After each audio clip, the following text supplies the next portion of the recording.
Hello everyone. क्या हर spine problem में surgery ज़रूरी है या हर स्पाइन स्लिप डिस्क के लिए सर्जरी ही ऑप्शन है? हर बार जब पेशेंट्स हमारे पास आते हैं तो वो काफ़ी डरे हुए रहते हैं कि सर के पास अगर गए, स्पाइन सर्जन के पास अगर गए तो वो सर्जरी ही एडवाइस करने वाले हैं, पर ऐसा बिल्कुल भी नहीं होता है। आज हम जानेंगे क्या स्पाइन प्रॉब्लम्स को डील किया जा सकता है विदाउट सर्जरी।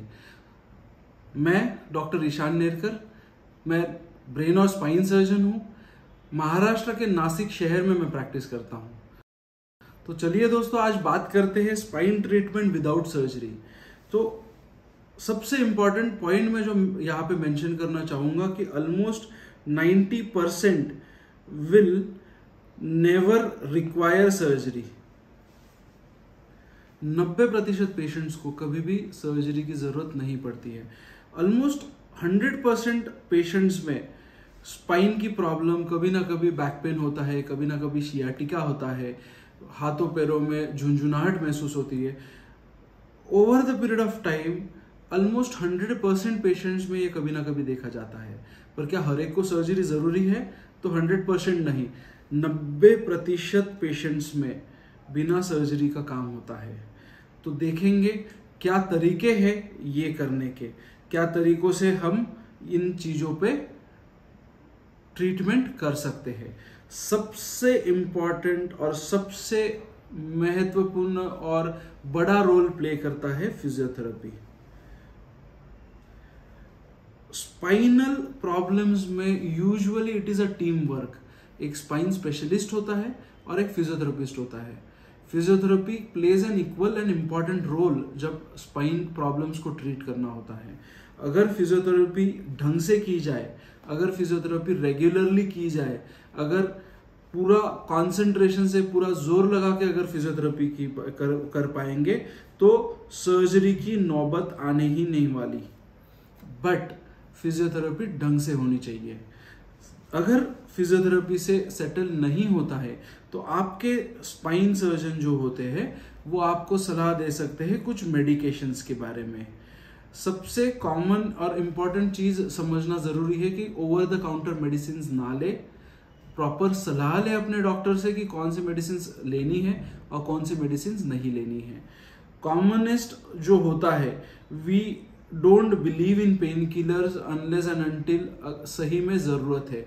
अगर इन्फ्लेमेटरी कंडीशंस होती है तो उन कंडीशंस में अपन पेन किलर दे सकते हैं, पर जब प्योर शियाटिका हो या फिर प्योर मसल स्पैज़म हो, वहाँ पे यूजुअली मसल रिलैक्सेंट्स या फिर जो न्यूरो रिलेटेड ड्रग्स होती है वो प्रिस्क्राइब की जाती है ताकि आपका पेन कम हो, ताकि आपका शियाटिका का प्रॉब्लम जो है वो कम हो। अब तीसरा इंपॉर्टेंट पॉइंट और तीसरा कंपोनेंट जो है वो काफ़ी बार चर्चा में आता है, काफ़ी बार इस पे डिस्कस किया जाता है, और वो है योगा या फिर पंचकर्मा।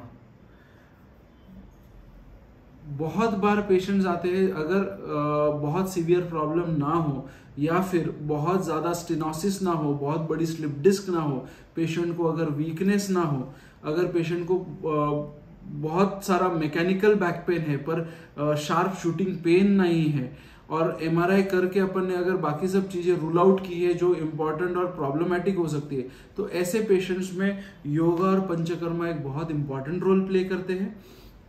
ऐसे पेशेंट्स में यूजुअली पेन पे काफ़ी ज़्यादा कंट्रोल लाया जा सकता है रेगुलर योगा एक्सरसाइजेस से और रेगुलर पंचकर्मा से।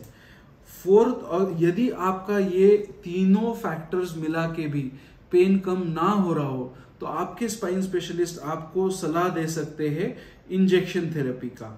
इंजेक्शन थेरेपी जो होती है इसके बारे में अपन जानेंगे डिटेल में। तो इंजेक्शन जो होता है वो बेसिकली क्या होता है, कमर पे देने वाला या फिर नसों में देने वाला इंजेक्शन की मैं बात नहीं कर रहा हूँ। हम बात कर रहे हैं स्पेसिफिक स्पाइनल इंजेक्शंस के बारे में। तो सबसे कॉमन होता है एपिड्यूरल ब्लॉक। एक जनरलाइज टर्म होती है एपिड्यूरल ब्लॉक, जहाँ पे नसों के जो स्पाइनल कॉर्ड होती है, स्पाइनल कॉर्ड के बाजू में हम ये इंजेक्शन छोड़ते हैं ताकि जो पेन है उस पर कंट्रोल लाया जाए। सेकेंड इंपॉर्टेंट होता है सिलेक्टिव नर्व ब्लॉक।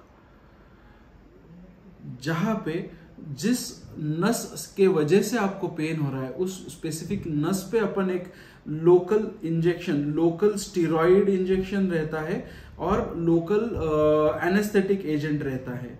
ये इंजेक्शन वहाँ पे अपन डालते हैं। ये इंजेक्शन देने की वजह से वो जो नस होती है वो सुन पड़ जाती है और काफ़ी टाइम के लिए आपको पेन कम हो जाता है। इसका डबल फायदा होता है। बेसिकली अगर इंजेक्शन लेंगे, पेन की वजह से फिजियोथेरेपी नहीं कर पाते हो, तो इंजेक्शन के बाद यूजुअली आपका पेन कम हो जाएगा, आप ढंग से फिजियोथेरेपी कर पाओगे और जैसे ही फिजियोथेरेपी ढंग से करोगे पेन हमेशा के लिए चला जाएगा। थर्ड इंपॉर्टेंट होता है फैसेट ब्लॉक। जब भी जो स्पाइन होता है, ये स्पाइन का जो जॉइंट होता है, ये जॉइंट अगर इन्वॉल्व होगा इसको फैसेट बोला जाता है। अगर पेशेंट को नस नहीं दब रही हो पर फैसेट में अगर इन्फ्लेमेटरी चेंजेस है तो यूजुअली इस फैसेट में अपन इंजेक्शन देते हैं ताकि पेन कम हो जाएगा। पेन कम होने के बाद मेडिकेशंस के साथ उसको कंट्रोल में लाया जा सकता है, फिजियोथेरेपी के साथ मसल स्ट्रॉन्ग की जा सकती है और इस पेन को कंप्लीटली 100% अपन इम्प्रूवमेंट कर सकते हैं। तो ये 4 बेसिक कंपोनेंट्स थे ट्रीटमेंट के जो बिना सर्जरी के ट्रीट कर सकते हैं स्पाइन प्रॉब्लम्स को।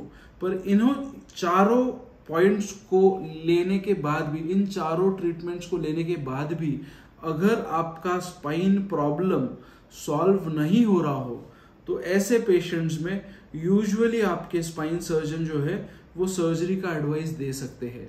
सर्जरी काफ़ी सेफ है। सेफ्टी बहुत इंपॉर्टेंट चीज़ है। आज 100% जो स्पाइन सर्जरीज है वो सक्सेसफुल है। हमने काफ़ी सारी वीडियोस की हुई है। सबसे इम्पॉर्टेंट है मिनिमल इन्वेजिव स्पाइन सर्जरी। वो वीडियो देखने के लिए आप हमारा उस पे का एक वीडियो देख सकते हो। Second important complications of spine surgery, बहुत कॉमन टॉपिक है, उसके बारे में हमारा एक वीडियो है। और उसी के साथ साथ थर्ड इम्पॉर्टेंट चीज़ है सक्सेस रेट। तो success rate of spine surgery क्या है ये भी हमने एक वीडियो में एक्सप्लेन किया हुआ है, आप वो जाके देख सकते हो। आपकी स्पाइन रिलेटेड प्रॉब्लम्स को लेके अगर आपको कोई भी डाउट है तो आप नीचे कमेंट बॉक्स में कमेंट कर सकते हो या फिर नीचे दिए हुए नंबर पे आप व्हाट्सएप कर सकते हो, आपके रिपोर्ट्स हमें भेज सकते हो। जल्द से जल्द we will get back to you and हम इस टॉपिक पे डिस्कस और कर सकते हैं। Thank you.